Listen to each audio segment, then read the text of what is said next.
Battery کے اوپر کام کیا. اس کے ویسے تو بہت سارے کام ہیں, ہم اس کے 4-5 جو میجر ورک ہیں وہ دیکھ لیتے ہیں. آپ لوگ ان لسٹ کر لیجئے گا. سب سے بڑا میجر ورک اس کا انڈیویجول ڈفرینسز.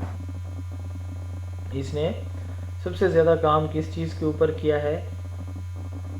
انڈیویجول ڈفرینسز کے اوپر. سلائیڈز اب ڈسپلے ہو رہی ہیں سب کو؟ یس سر. اچھا, اب ہو رہی ہے. Individual differences. اس نے کہا کہ intelligence and most of the other physical and mental characteristics of human were inherited and biological based. یعنی اس کا ماننا کیا ہے کہ پرسنالٹی ٹریٹس یعنی انٹیلیجنس وغیرہ وہ کیا ہیں جی؟ انہیریٹڈ اینڈ بایولوجیکل بیسڈ ہیں. اس کا مطلب یہ ہوا کہ والدین سے بھی لیتے ہیں اور انوائرمنٹ سے بھی لیتے ہیں. یہی مطلب ہوا نا؟ ہاں جی, سن رہے ہیں سارے؟ جی جی یس سر. سر. اچھا, اس میں لکھا ہے کہ humans were inherited and biological based. تو اس میں دو باتیں ہوئی ہیں نا. تو اس کا مطلب یہ ہوا کہ وہ والدین سے بھی لیتے ہیں اور انوائرمنٹ سے بھی خصوصیات لیتے ہیں. ایسے ہے؟ جی سر, پہلے ہی پچھلی ایسا پیج ہی میں ہے. اس کا ہیریڈیٹی سے والدین بھی. سے. اچھا, ہیریڈیٹی. کوئی کہتا ہے کہ یہ غلط ہے, کہ یہ جو بات میں نے پڑھی ہے اور جو بولی ہے بعد میں اس کی ایکسپلینیشن یہ میچ نہیں کر رہی. کوئی ہے ایسا بندہ یا بندی؟ ہاں جی, یہ سر پیرنٹ کی ہیریڈیٹی ہونی چاہیے. چلے میں ایک دفعہ پھر پڑھتا ہوں. گالٹن کہہ رہے ہیں کہ characteristics of human were inherited and biological based. تو میں یہ کہہ رہا ہوں کہ اس بات میں گالٹن یہ کہہ رہی ہیں کہ خصوصیات والدین سے بھی آتی ہیں اور انوائرمنٹ سے بھی آتی ہیں. یعنی انہیریٹڈ اور بایولوجیکل بیس دو ڈیفرنٹ چیزیں ہیں. ایسے ہے؟ انہیریٹڈ جی اور سر, بایولوجیکل سیم ہے سر. انوائرمنٹ کا اثر ہوتا ہے سر وہ سیم ہے, یہ ڈفرنٹ. دونوں سیم ہے, دو سر بایولوجیکل سیم انہیریٹڈ. سیم چیز ہے. تو میں یہی تو پوچھ سر رہا ہوں, اتنی دیر سے ہیں تو کسی کو بھی سمجھ نہیں آئی.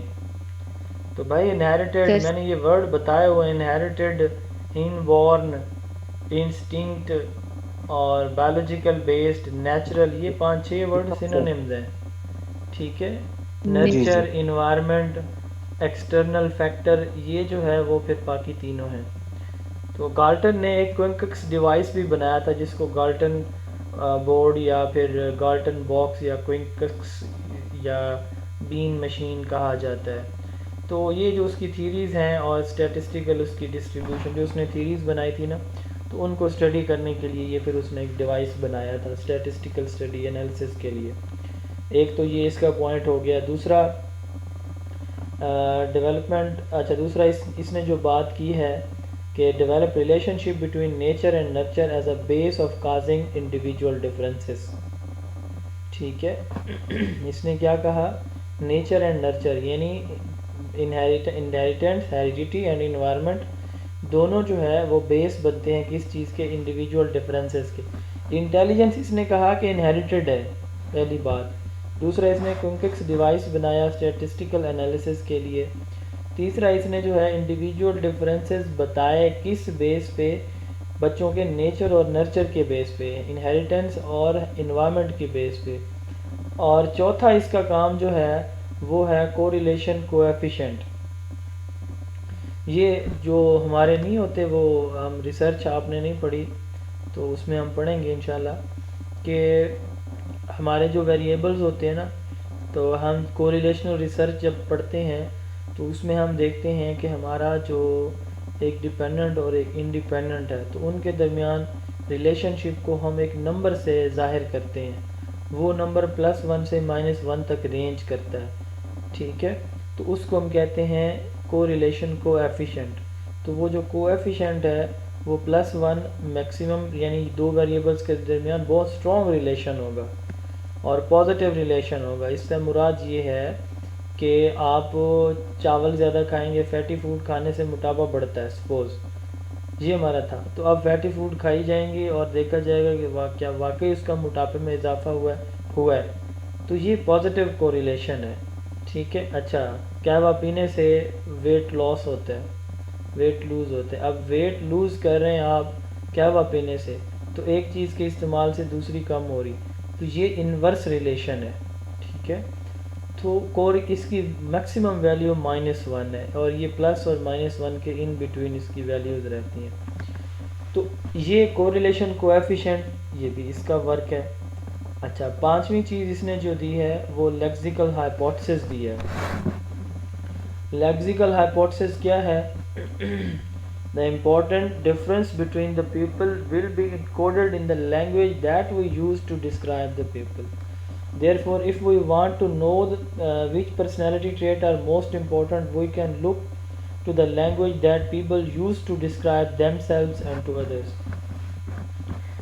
یعنی لیکسیکل ہائپوتھسس یہ پانچواں اس کا کام وہ ہمیں یہ ایکسپلین کر رہا ہے کہ لوگوں کی پرسنالٹی کا اندازہ ہمیں ان کی لینگویج سے ہو جائے گا, جس لینگویج کو یوز کر کے وہ کسی بھی چیز کو ایکسپلین کر رہے ہوتے ہیں. سادہ الفاظ میں لینگویج پرسنالٹی کو ظاہر کر رہی ہوتی ہے. ٹھیک ہے, اور ہوتا ہی ایسا, ایک بندہ بڑا بدتمیز قسم کا ہو تو پتہ چل جاتا ہے کہ یہ بندہ ٹھیک نہیں ہے, اور ایک بندہ آپ سے بڑے پیار اخلاص سے بات کرے, آپ کہتے ہیں جی بہت اچھا ہے. تو یہ لیکسیکل ہائپوتھسس اس نے بنایا تھا. چھٹا کام اس کا ہے فنگر پرنٹنگ. یہ جو ہمارے فنگر پرنٹنگ ہے یہ بھی آئیڈیا اسی کا دیا تھا, اور اس کے ساتھ ساتھ اس نے میٹرولوجی کی بنیاد بھی رکھی تھی. تو یہ 7-8 کام اس کے ہو گئے ہیں. اس کے علاوہ گالٹن نے اکارڈنگ ٹو فرانسس گالٹن اس نے ایک ٹرم دی پولی میتھ. ٹھیک ہے, جو ایسا شخص جو بہت ساری جو فیلڈز ہیں ان کا نالج رکھتا ہے اس کو پولی میتھ کہا جاتا ہے. اس کے ساتھ ساتھ اس نے یوجینکس کا کانسیپٹ بھی دیا. ٹھیک ہے, intentionally reproducing to improve desired traits and weed out undesirable traits. ہم کیا کرتے ہیں, ایسے ٹریٹس جو لوگوں کو بھاتے ہیں ہم وہ اپنی پرسنالٹی کے اندر زیادہ سے زیادہ لا رہے ہوتے ہیں, جو لوگوں کو ایکسیپٹیبل نہیں ہے ہم ان کو اپنی پرسنالٹی سے ریموو کرنے کی کوشش کر رہے ہیں. یہ یوجینکس ہے. ٹھیک ہے جی, تو اب یہ ساری چیزیں میں ریپیٹ کر دیتا ہوں. انٹیلیجنس اس نے کہا انہیریٹڈ ہے. کوئنکس ڈیوائس تھیریز کو اسٹیٹسٹیکل انالیسس کے لیے انڈیویجول ڈفرینسز کی بیس اس نے نیچر اور نرچر بتائی. کوریلیشن کویفیشنٹ کا بتایا, لیکسیکل ہائپوتھسس دیا, میٹرولوجی کا کانسیپٹ دیا, فنگر پرنٹنگ کا کانسیپٹ دیا, پولی میتھ کا, اور یوجینکس کا کانسیپٹ دیا فرانسس گالٹن نے. اب انڈیویجول ڈفرینسز ہمارے کتنی طرح کے ہوتے ہیں فزیک میں, کوئی موٹا پتلا, ہیلتھ اینڈ موٹر ایبلٹی میں کوئی صحت مند کوئی بیمار, کوئی زیادہ